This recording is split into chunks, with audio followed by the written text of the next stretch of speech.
Yeah, it's interesting you mentioned how humble the scientist is. One thing that I've experienced just over the years, reaching out to different scientists, experts, researchers, asking them about, hey, I'm doing a video about, Dunbar's number. Or, what do you think about my script? That sort of thing is just exactly as you pointed out, how difficult it is to get them to say anything with any degree of certainty. It's nearly impossible. Almost everything is like, well, yeah, this is like a good guideline, or, as a general heuristic, you could go with something like that, but I wouldn't. Like, for instance, I did a video about pets and humans and our relationship with pets.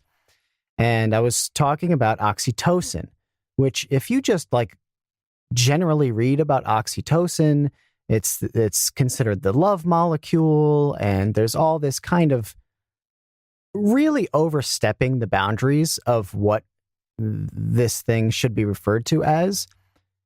And I found that out when I spoke with a scientist who studies oxytocin and was like, yeah, please do not say that. Like, please do not, call it the love molecule. It is not that. Like, that is just a gross oversimplification that is used in pop culture in, online magazines or whatever to get clicks.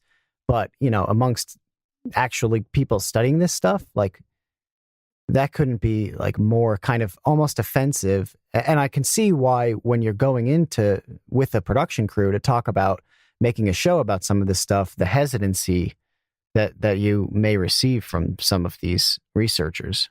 Yeah, exactly. I think one of the central challenges of science communication is not simplifying things to the point at which you pretend that the mystery is solved, right? Science doesn't prove anything.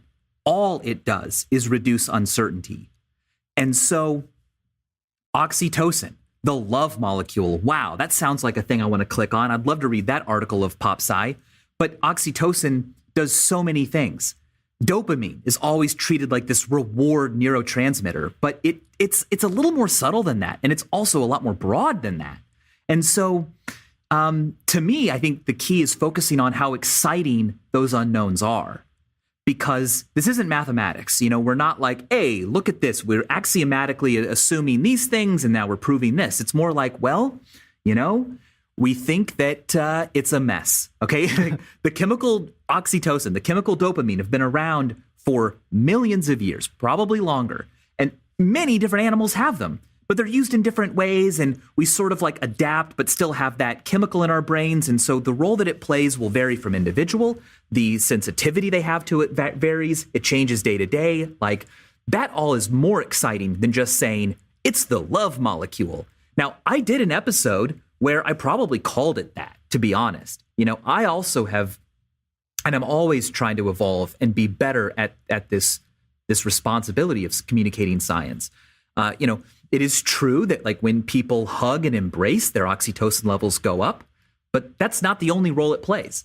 And so, yeah, when you're working with scientists and you're also trying to please a network that wants things to be extremely clear cut with periods at the end, you have to walk that balance and trust that the audience will be much more provoked by open-ended mystery and the fact that we have the tools to solve parts of it or get closer to an answer. That's exciting. Having it be settled is a little bit like, I don't know, dull.